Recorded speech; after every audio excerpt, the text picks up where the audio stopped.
Hello मेरे प्यारे साथियों, स्वागत करता हूं आप सभी को अपने हिस्ट्री की क्लास में। और आज एक बहुत ही बेहतरीन चैप्टर पढ़ेंगे प्रत्येक दिन की भांति। क्लास 12th का ये एनसीईआरटी का 12वां चैप्टर है, जो स्क्रीन पर आपको यहाँ पर अब दिख रहा होगा। औपनिवेशिक शहर।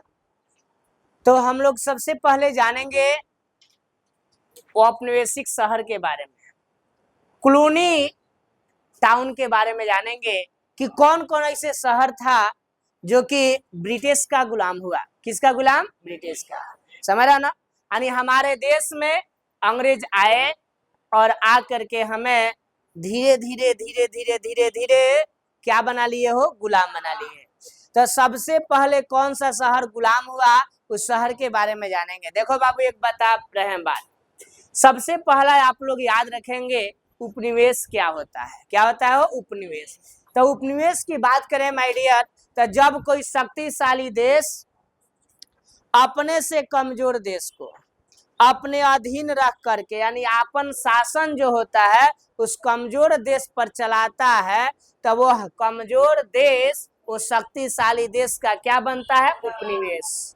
क्या बनता है? उपनिवेश। जिसका जीता जागता प्रमाण, इसका एग्जाम्पल हम बात करें तो पहला हमारा क्या हो जाएगा? इंडिया का हो जाएगा। किसका? इंडिया का, भारत का।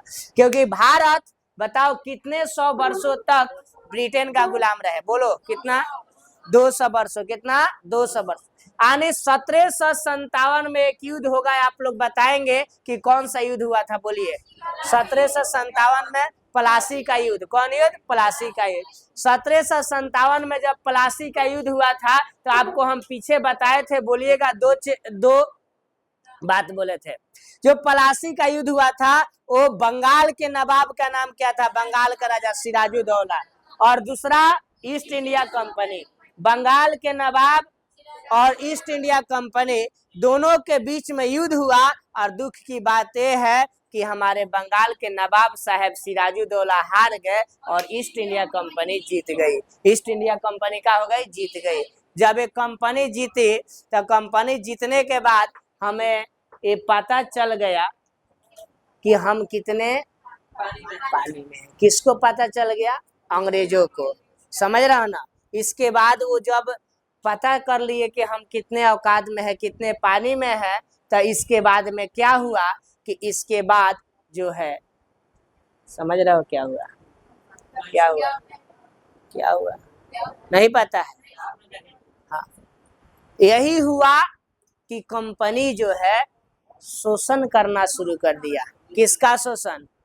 हम सभी भारतीयों का। हम सभी भारतीयों का शोषण करना शुरू कर दिया। कौन? कंपनी। बात समझ में आ गया? आया? तो यही हम इसमें शोषण पढ़ेंगे, है ना, कि कब कहां पर कैसे क्या हुआ और किस तरीका का बाबू जो हमारे अखंड भारत में जो राजा हुआ करते थे, राजा को कैसे अंग्रेजों ने धीरे धीरे धीरे धीरे गुलाम बना लिया, कैसे राजा का राजवाड़ा हक छीना गया, कैसे राजा जो है वो क्या हो गए, अपने राजपाट को छोड़कर और वो बेचारे बेघर हो गए, है ना। कैसे राजा को अंग्रेजों ने लूटा, ये सब इस चैप्टर में हमें पढ़ने वाले हैं। बात समझ रहा ना? कौन सा शहर जो है डेवलप किया और कौन सा शहर बर्बाद हुआ, है ना, इस टोटल का टोटल पढ़ने वाले हैं। बात समझ रहा बाबू? बात शुरू होती है कोलकाता से। कहां से? कोलकाता से। कोलकाता से सबसे पहला औपनिवेशिक शहर कोलकाता। अंग्रेजों ने अपने फैक्ट्री कहां स्थापित किया? कोलकाता। यानी 1600 ईस्वी में ईस्ट इंडिया कंपनी आया, याद है ना?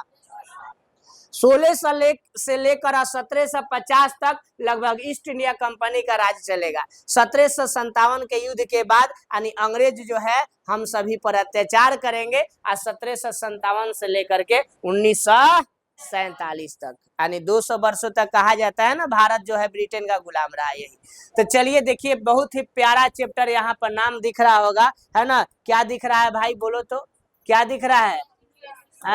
औपनिवेशिक शहर। और इसके बाद में क्या है? बोलो, है ना। औपनिवेशिक शहर दिख रहा है। आप देखिए, इसमें देखेंगे टॉपिक, देखेंगे क्या है। सबसे पहला टॉपिक देखो तो कहीं से कुछ कट नहीं हो रहा है, देखिएगा देखिएगा, सब सही है ना, सब सही है। आइए, पश्चिमी विश्व के ज्यादातर भागों में आधुनिक शहर यानी अभी के वर्तमान शहर जो है औद्योगिकरण के साथ सामने है। किसके साथ?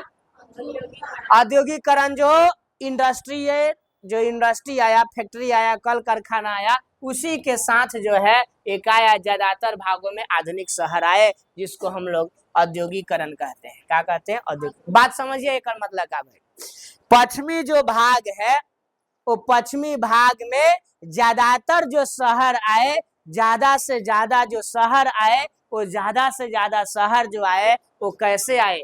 बोलिए। ज्यादा से ज्यादा जो शहर आए, वो ज्यादा से ज्यादा शहर औद्योगिकरण के साथ सामने है। किसके कारण? औद्योगिकरण।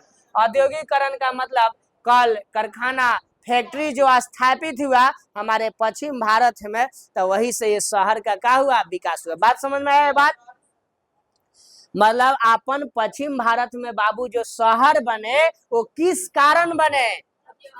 औद्योगिकरण के कारण। कौन कारण? औद्योगिक। औद्योगिकरण का मतलब माय डियर होता है जहां पर उद्योग, काची उद्योग, कल कारखाना, फैक्ट्री जहां पर ज्यादा लग जाए, उसको क्या कहते हैं? औद्योगिकरण। जो कि अपने बिहार में इसी की क्या है? कमी है कि नहीं है? बिहार में कल देखे, कल कैसे मतलब जानवर के भांति स्टूडेंट को, विद्यार्थियों को दिल्ली में पीटा जा रहा था, आंसू गैस दागा गया, समझ रहा ना, है ना। सोचो कि ऐसे अत्याचार अंग्रेज के जमाने में हुआ करता था, जैसे हम अभी हो रहा है? वही ना, लेके तैनात है गया वो तो उड़ा देंगे सीधे, समझ रहा ना। यानी संविधान कहने का रह गया है, लेकिन संविधान में जो रूल लिखल है, जो नियम कानून है, आप अपना वो कुछ नहीं दिखा सकते। ये तानाशाही इसको कहेंगे, तानाशाही, समझ रहा ना, तानाशाही। आप इतिहास के पन्नों में आप पढ़ रहे होंगे कि तानाशाह कौन होता था, तानाशाही कैसे होता। अभी वर्तमान में तुम पढ़ रहे थे, अभी वर्तमान में इसका जीता जागता प्रमाण देखो कि ऐसा ही होता था पहले।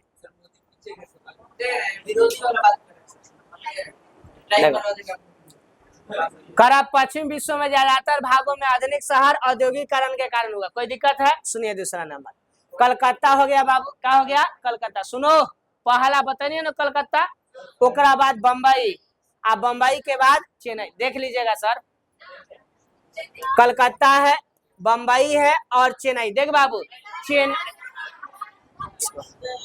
उस बचिया को देख लीजिएगा, वो कल बात नहीं किए थे। चेन्नई, कलकत्ता, और देखो बात सुनो ना, चिल्लाता है सर, मद्रास को ही चेन्नई, वर्तमान में जो चेन्नई है ना। कोई दिक्कत है? ना समझे? समझ गए?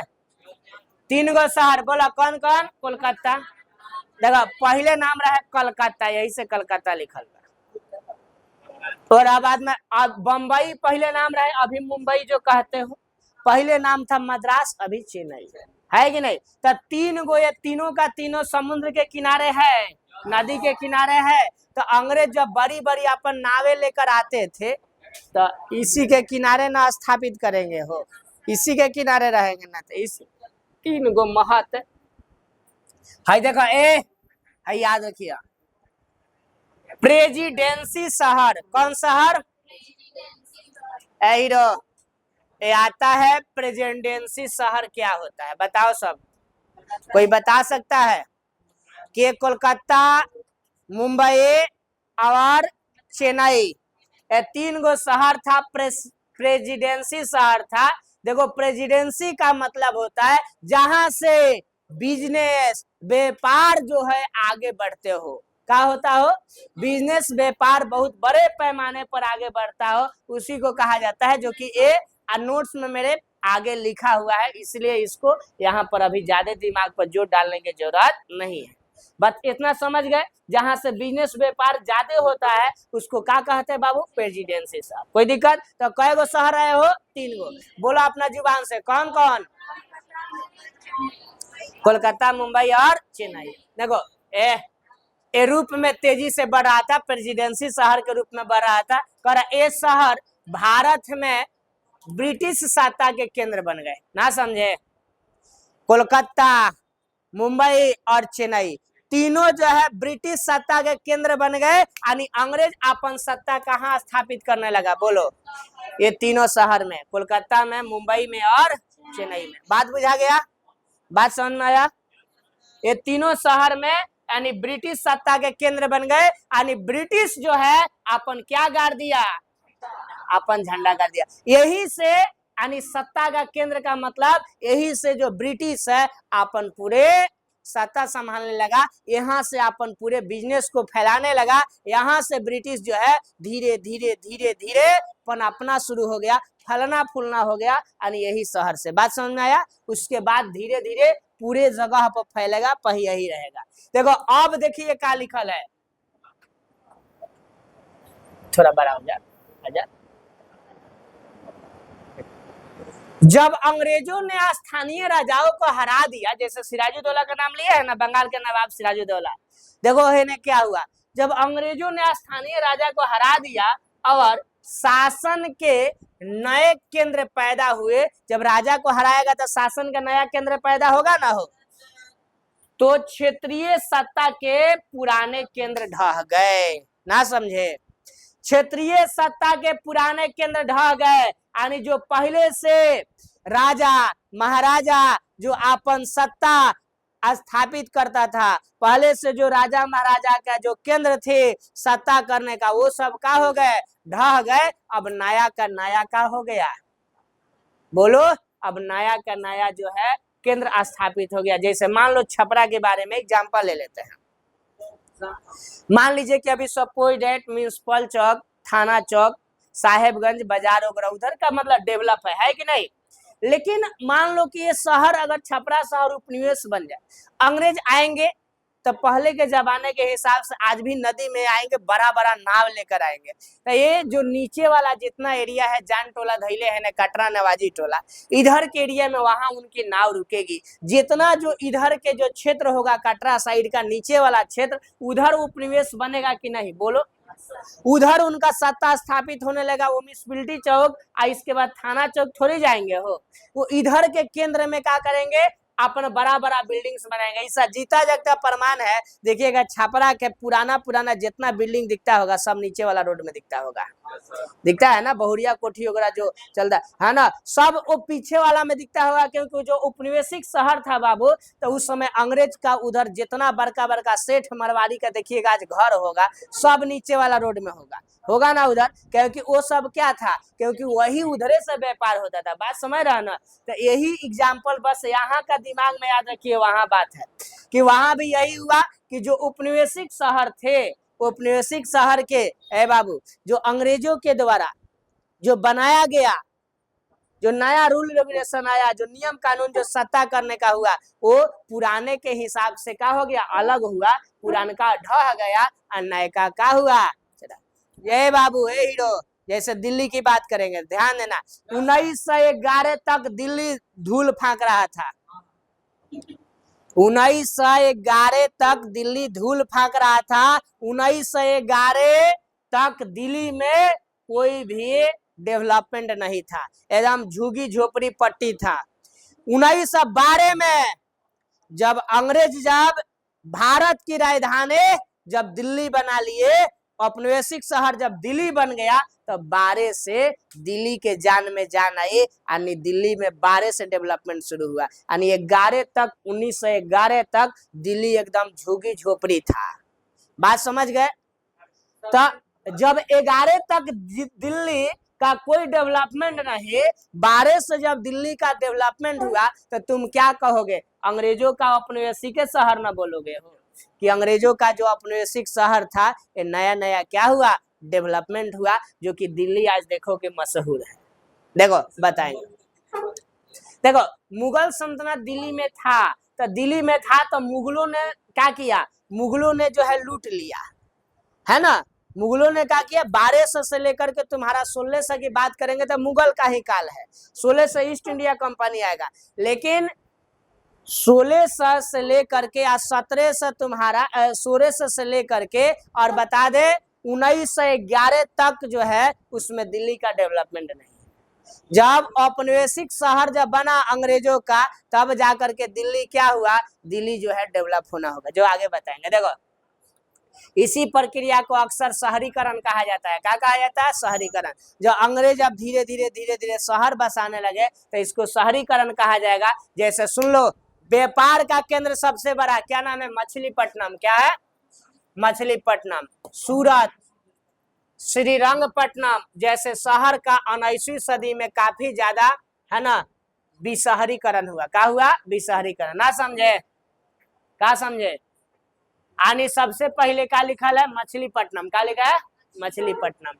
सूरत, श्रीरंगपट्टनम जैसे शहरों का कौवा सदी में, 19वीं सदी में काफी ज्यादा विशहरीकरण हुआ। विशहरीकरण समझते हो? एक नया शहर के रूप में फिर से डेवलपमेंट हुआ। कौन कौन डेवलपमेंट हुआ बताओ? कौन कौन होगा? बोलो। मछलीपट्टनम, सूरत, श्रीरंगपट्टनम, है ना, जैसे शहर जो है डेवलप होगा। बात समझ रहा हो ना? कब होगा भाई? है 19वीं सदी में। ठीक है। अब देखिए 20वीं सदी में क्या हुआ। 20वीं शताब्दी के शुरुआत में केवल 11% लोग शहर में रहते थे। याद रखिए, कै परसेंट? मात्र और मात्र 11% लोग कहाँ रहते थे? शहर में रहते थे। कौवा सदी में? बोलिए, कौवा सदी है 20वीं सदी में। ठीक है, याद रहेगा। अब 11% याद रखना है और 20वीं सदी याद रखना है। ऐतिहासिक शहर देखो, ए हीरो जो बात बतानी है, देखा लिखल बा। ऐतिहासिक शहर दिल्ली 1911 तक एक धूल भरा छोटा सा एगो कस्बा बनकर रह गया था। छोटा सा क्या था? कस्बा था। कस्बा बुझाता है? नहीं बड़ा सा शहर हो, नहीं छोटा सा बाजार हो, एगो मीडियम क्लास का जो बाजार हो, है ना, नहीं ज्यादा बड़का शहर, नहीं छोटका सा बाजार, मीडियम वाला हो, उसको कस्बा कहते हैं। जैसे रिबिलगंज हो गया, है ना, रिबिलगंज हो गया, उन्हें से तुम्हारा वो नगरा वगैरह हो गया, उन्हें से तुम्हारा वो गरखा हो गया, ये सब क्या है? कस्बा है। ठीक है। परंतु 1912 ईस्वी में, 1912 ईस्वी में ब्रिटिश भारत की राजधानी बनने के बाद इसमें दोबारा जाना गई। कब ब्रिटिश भारत की राजधानी बना? बोला 1900 कितना में?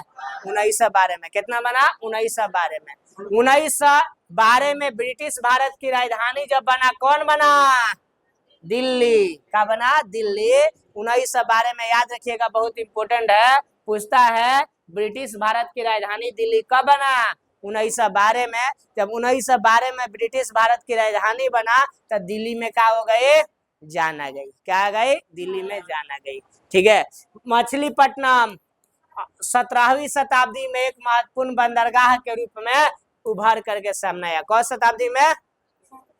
क्योंकि मछलीपट्टनम में क्या है? बंदरगाह है ना, हो जहाँ पे बड़ी बड़ी समुद्री जहाजें रुकती है। याद रखना। 18वीं शताब्दी के आखिर में जब व्यापार कहाँ पर? बम्बई, मद्रास और कहाँ? चेन्नई होता था ना, कलकत्ता वगैरह से नए ब्रिटिश बंदरगाह के रूप में क्या होने लगे? केंद्रित होने लगे, बढ़ने लगे। यानी अब जो है ना, तुम्हारा बम्बई में, मद्रास में और कलकत्ता में, है ना, धीरे धीरे क्या होना शुरू हो गया? डेवलपमेंट, व्यापार होना क्या हो गया? शुरू हो गया। घटता जाएगा ना, जब नया बनेगा जब पुराना वाला का महत्व घटेगा। अब देख बाबू, कस्बा क्या होता है, जो अभी आपको हम बताए हैं। पूछेगा कस्बा, तो कस्बा क्या है, तो क्या बताइएगा कस्बा के बारे में?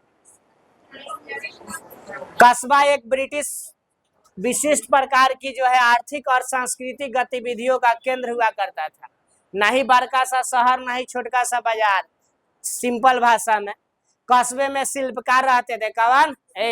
बुनाई, कढ़ाई, फराई करने वाले शिल्पकार रहते थे, व्यापारी रहते थे और प्रशासक रहते थे। प्रशासक समझ रहा ना, शासन करने वाले, है ना, प्रशासक रहा करते थे। हाँ, मेहदीये देखिएगा, पढ़िएगा नहीं, है ना। इस एक प्रकार के शाही शहर और ग्रामीण शहर के बीच का स्थान था। शाही शहर किसे कहते हैं? शाही शहर का मतलब होता है हीरो, शाही शहर का मतलब होता है वो शहर जहां राजा महाराजा रहा करते थे। और ग्रामीण शहर का मतलब जहाँ पर ग्रामीण का मतलब गांव, काचे गांव, तो दोनों के बीच का यह स्थान होता है कौन? कस्बा। है हीरो, एक गांव और एक शाही शहर के बीच का स्थान क्या होता है? कस्बा होता है। कोई दिक्कत है? एक गांव और एगो काची, एगो गांव और एगो गांव और एगो शाही शहर, दोनों के बीच का स्थान क्या होता है? कस्बा होता है, याद रखिएगा। ठीक है, जैसे मान लो है हीरो, जितना उधर के क्षेत्र में नागरा साइड का उधर का जितना सब्जी उब्जी का खेती होता होगा, लोग ले आके नगरा बाजार में बेचते होंगे।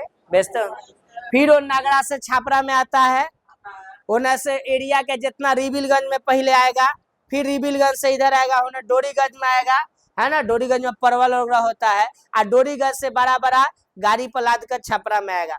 तो देखो जो कस्बा जो हमने बात किया है, नगरा का, रिबिलगंज का, जो उधर डोरीगंज का, उधर गारखा का, है ना, तो जो ये कस्बा है ये किससे कनेक्टेड है? हो एक जो है आपको गांव से उस भी कनेक्टेड है, एगो जो यहाँ का हमारा अभी वर्तमान का जो शहर है, इस शहर से भी कनेक्टेड है कि नहीं है? तो इसी तरीका का जो पहले कस्बा हुआ करता था गांव से, और उस जमाने का जो शाही शहर हुआ करते थे, उस शाही शहर से मतलब कनेक्टेड था। बात समझ में आया? आया तो आप लोग उस समय से वीडियो देख रहे हैं, एक बार बेल आइकन पर दबा दीजिए, है ना? क्या बोलते हैं? नहीं नहीं, अभी नहीं। शहरों की स्थिति किसके? औपनिवेशिक काल में 3 प्रमुख बड़े बड़े शहर विकसित हुए, मद्रास, कलकत्ता और मुंबई। मद्रास यानी चेन्नई, कलकत्ता और मुंबई। हुआ ना हो? सुनिए हीरो, देखो इधर आगे क्या होता है।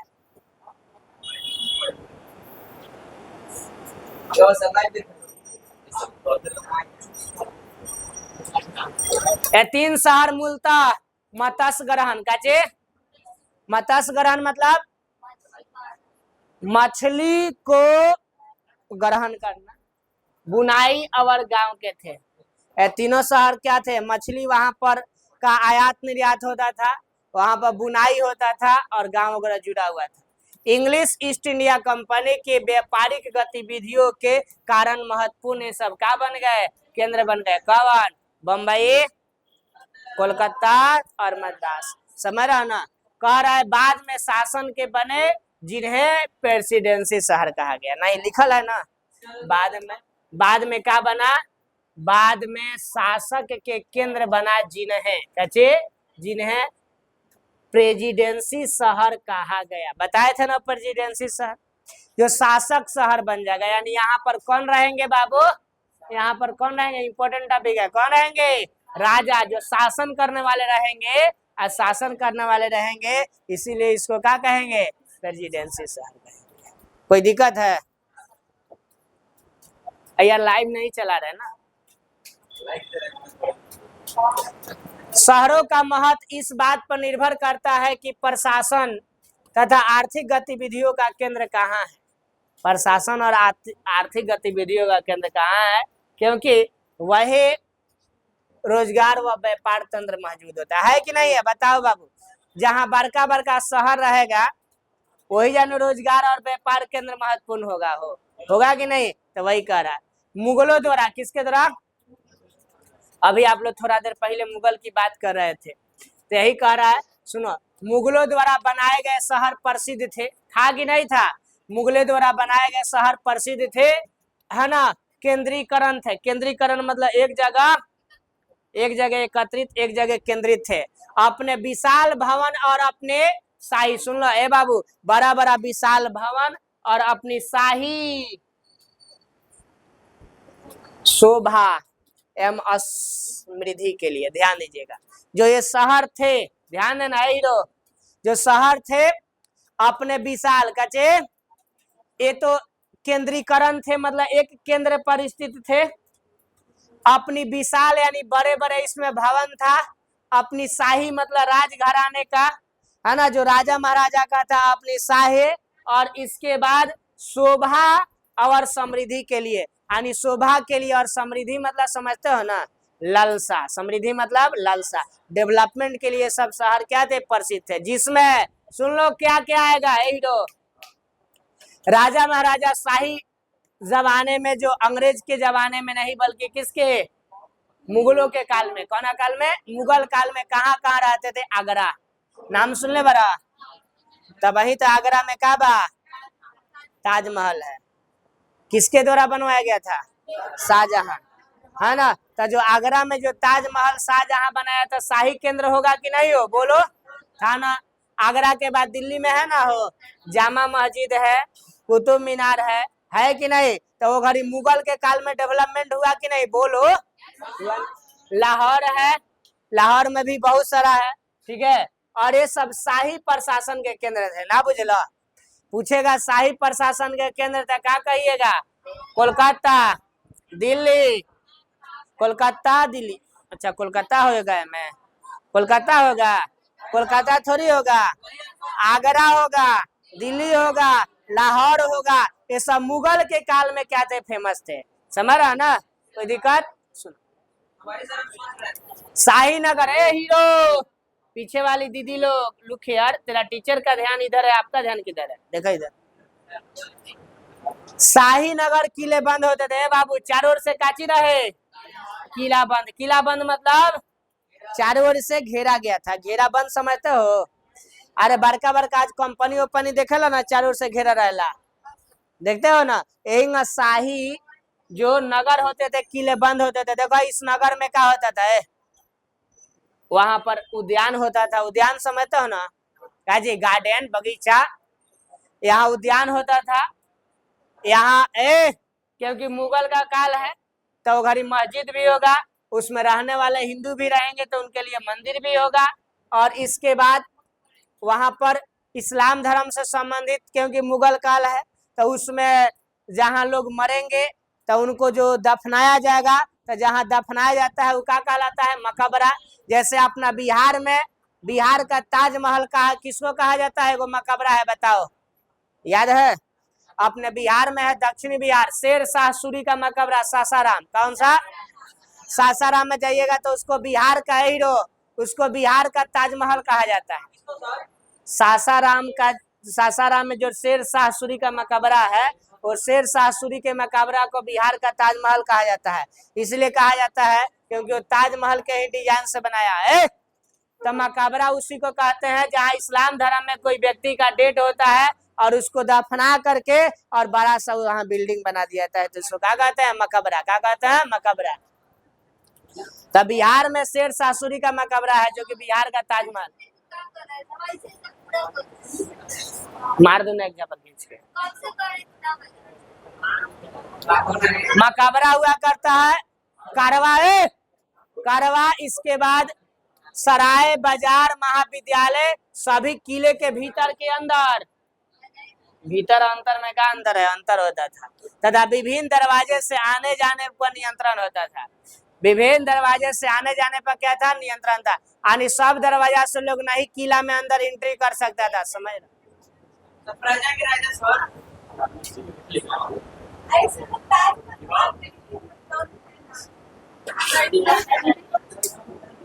अच्छा तनी के नैनी गंगा में जाना, चिपड़िया पथाला और ताजमहल है। पर ताजमहल है मेरे गांव में, अच्छी जाओ तो चिपड़ी पत्थर रहता है, वो छापरा का ताजमहल है।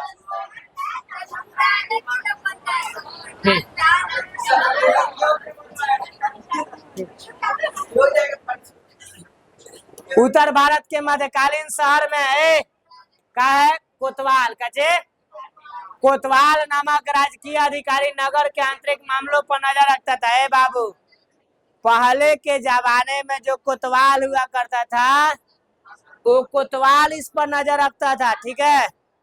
कोतवाल का बहुत काहे तुम लोग अति कर रहे यार? एक वो आवाज आएगा, डंडा उठाकर बरियार धो देंगे। अभी रोको, पूछ रहे हैं, इसके बाद समझ में आ रहा है। और कानून बनाए रखता था। कोतवाल का बहुत महत्वपूर्ण स्थान है। 18वीं शताब्दी में परिवर्तन देखो क्या हुआ, बदलाव हुआ। मुगल साम्राज्य का पतन हो गया ना। अरे 1750 के बाद मुगल समाप्त हो जाएगा ना, तो 18वीं शताब्दी में मुगल का पतन होने के साथ पुराने नगर का क्या हो गया? अस्तित्व समाप्त हो जाएगा कि नहीं। जौन जौन नगर में मुगल शासन किया था वो नगर का जो है पतन धीरे धीरे हो जाएगा कि नहीं हो जाएगा, तो वही हो जाएगा। और क्षेत्रीय शक्ति का विकास होने के कारण नए नगर बसेंगे। क्षेत्रीय शक्ति का क्या होगा, विकास होगा। अब विकास होने के कारण नया नया क्या बसेगा, नगर बसेगा, बसेगा ना हो। अरे बाबू, जब मुगल का जब पतन होगा तो क्षेत्रीय शक्ति का विकास होगा, यानी क्षेत्र में नया नया लोग आएंगे और इसके बाद में क्या होगा, इसमें नगर बसेगा। इसमें लखनऊ क्या है, इसमें लखनऊ है, हैदराबाद है, पूना है, भागलपुर है, बड़ौदा है, तंजौर है, ये सब उल्लेखनीय है। मतलब ये हुआ कि जब अंग्रेज के शासन काल में जब मुगलों का शासन समाप्त हुआ तो ये सब नया नया शहर जो है बसेगा। जैसे लखनऊ बस गया, हैदराबाद बसा, पूना बसा, नागपुर बसा, बड़ौदा, ये सब वही लगले लगले मुगल का शासन समाप्त भइला के बाद अंग्रेजों के शासन में सब डेवलप हुआ। नहीं, उसके पहले ये सब शहर नहीं था। मुगल का पतन के बाद 18वीं शताब्दी के बाद ये सब शहर सत्ता में आए। ठीक है, सुनो। व्यापारी व्यापारी, प्रशासक, शिल्पकार और अन्य व्यवसायी पुराने नगर में यहाँ आने लगे। यहाँ उनको काम और संरक्षण जो है उपलब्ध था। ना समझे। अब जो मुगल काल में का जो व्यापारी थे, शिल्पकार थे, है ना, बुनकर थे, वो सब लोग बेरोजगार हो गए थे। अब वो लोग धीरे धीरे क्या होने लगे, वो लोग ये जो ऊपर जो लिखे हैं शहर, ये सभी शहर में ही लोग क्या करने लगे, आने लगे। कौन लोग, व्यापारी लोग, प्रशासक लोग, शिल्पकार लोग और व्यवसायी लोग, ये सब जो है नया शहर में क्या करने लगे, आने लगे। और इसके बाद सुनिए क्या होता है। क्योंकि राज्यों के बीच युद्ध होते रहते थे, है ना, राज्य के बीच क्या होता था, युद्ध होता रहता था, इसलिए भाड़े के सैनिक के लिए भी ये काम करते हैं। काची के भाड़े के सैनिक, मानी भाड़ा पर कुछ समय के लिए सैनिक ले लिए, इसके लिए ये काम करता था। ठीक है, इसको याद रखें। फिर मिलते हैं दूसरी पेज में, तब तक के लिए पार्ट 1 के लिए बहुत बहुत धन्यवाद। जय हिंद, जय भारत।